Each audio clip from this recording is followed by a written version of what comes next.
يا مساء الحلويات والشوكولاتات والعسليات والشرباتات وكل الحاجات الحلوة.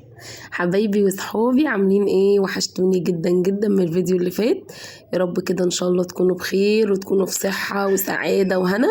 عايزين قبل ما نبتدي اي حاجة صلي على الحبيب قلبك يطيب. حبايبي الحلوين، طبعا هتستغربوا ان انا صوتي كده باين عليه مبسوط شوية. مبسوطة عشان جبت حاجة جديدة، حاجة حلوة.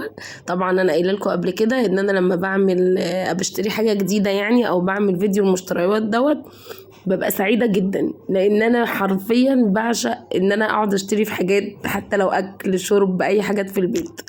فبجد الفيديو بتاع النهاردة مخليني مبسوطة جدا.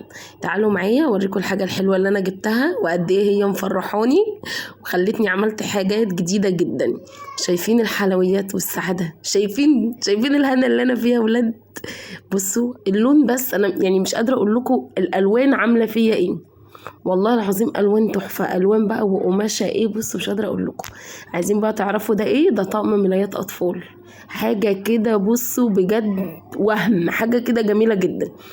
وانا بفتح بقى كده العلبه عشان تتفرجوا على الملايات. ما تنسيش اللايك والشير وكومنت حلو منك في اخر الفيديو عشان تقولوا لي ايه رايك في الفيديو، ايه رايك في الحاجات اللي انا بعملها. ولايك بقى كتير كتير كتير كتير عشان القناة بتاعتنا تكبر وعيلتنا تبقى أكبر كمان وكمان، ونبقى عيلة كبيرة أوي وأكبر عيلة كده على اليوتيوب. تعالوا بقى معايا أوريكم شكل الملاية ونوعها وأقول لكم تفاصيلها وليه جبتها وليه جبت الألوان دي المرة دي. زي ما انتوا شايفين بصوا بجد، يعني انا مش عارفه اقول ايه، انا من حلاوه الملايه بجد والله العظيم انا ما صبرتش ان انا ما افرشهاش. بصوا حلوة ازاي ورقيقة كده والوانها تحفة. عايزة اقول لكم والله العظيم انا عندي حاجات من ساعة ما اتجوزت مثلا من 12 13 سنة ما فتحتهاش ملايات، اقسم بالله هعمل لكم فيديو وهوريها لكم. ما فتحتهاش، بس حرفيا انا اول ما شفت طقم الملايات خطفني. الوان كده جميلة جدا وحلوة. القماشة كمان قطن صافي ما فيهاش ولا فتلة بوليستر يا بنات، حلوة جدا جدا جدا جدا بجد، جميلة رقيقة قوي.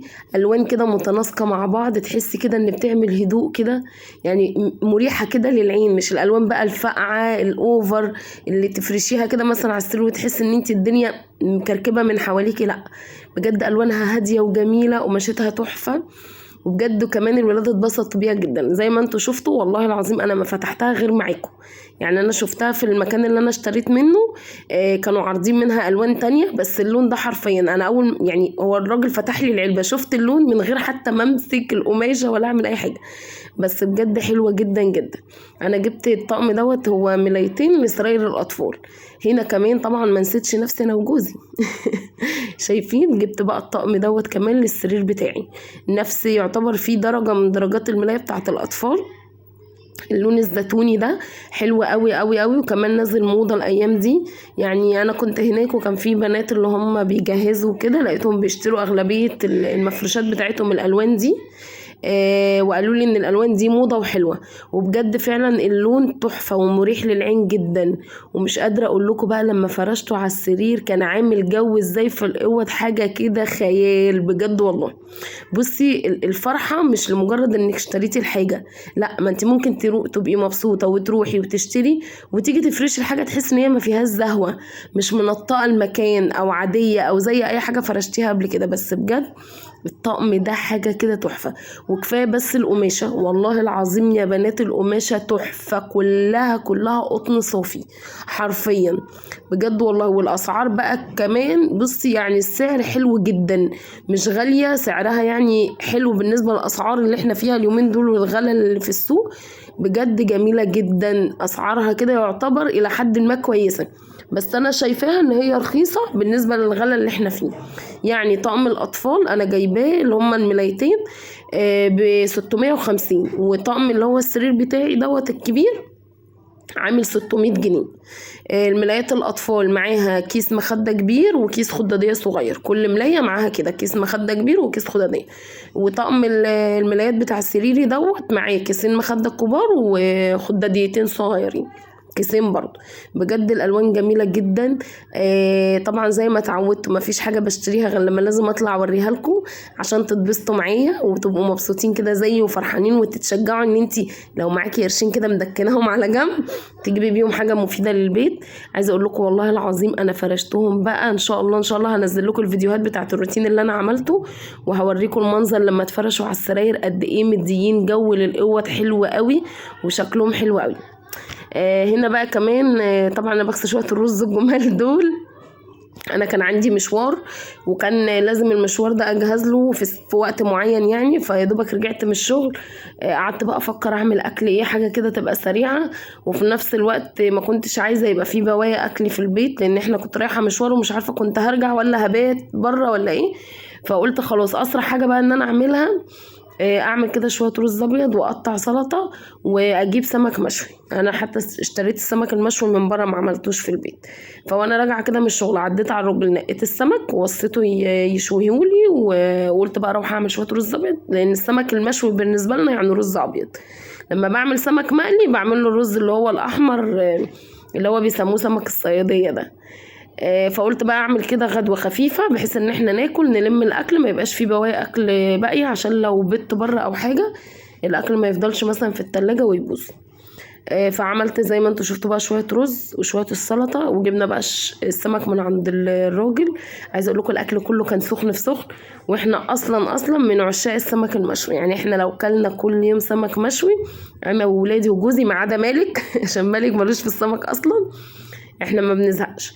طبعا انا عملت الاكل ولوكا قعد يقول لي يا ماما خلاص انا هجيب اندومي، مع ان انا مش بحب الاندومي خالص، انا ما باكلوش اصلا، لا انا ولا جوزي ما بحبوش، بس هو صمم بقى. وبصراحه عشان برضو كنت مستعجله ومش هينفع اعمل له اكل ونسيبه، قلت له خلاص النهارده فري هجيب لك كيس الاندومي تاكله. كلنا بقى الحمد لله، وهو كمان اتغدى الاندومي بتاعه.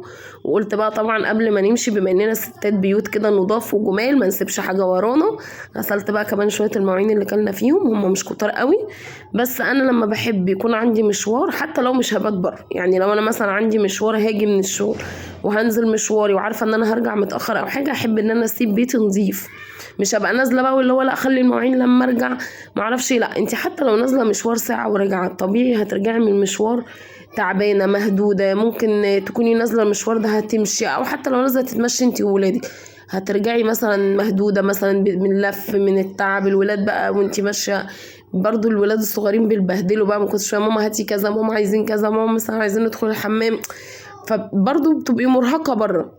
فان انت تسيبي حاجتك مش نظيفه وتقولي لما ارجع، لا لازم قبل ما تنزلي تكوني مخلصه كل شغل بيتك، ترويقك، روتينك اللي انت بتعمليه كل يوم، عندك مواعين اغسليها، لو عندك غسيل ممكن تحطي دورة الغسيل في الغسالة عبال ما تروحي وترجعي، يعني لو هيبقى على قد انك ترجعي تنشري دورة الغسيل متهيألي مش هتبقى متعبة بالنسبة لك كده. المهم تكوني مظبطه حاجتك ومظبطه بيتك، اوعي تفكري تنزلي وتسيبي البيت ابدا مش نظيف وتقولي لما ارجع هبقى انضف، لا خلي حاجتك دايما كده نظيفه.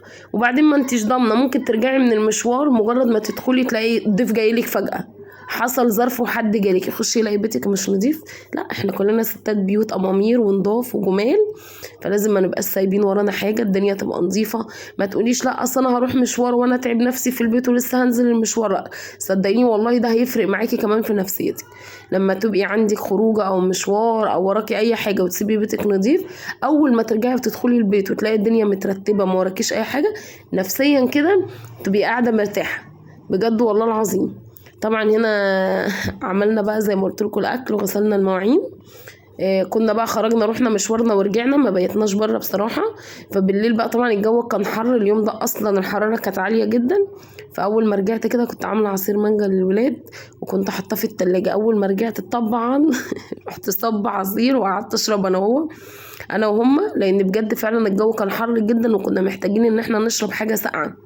فالحمد لله يعني ان انا كنت عامله العصير. اقول لكم بقى مع السلامه واستنى اقراكم في الكومنتات.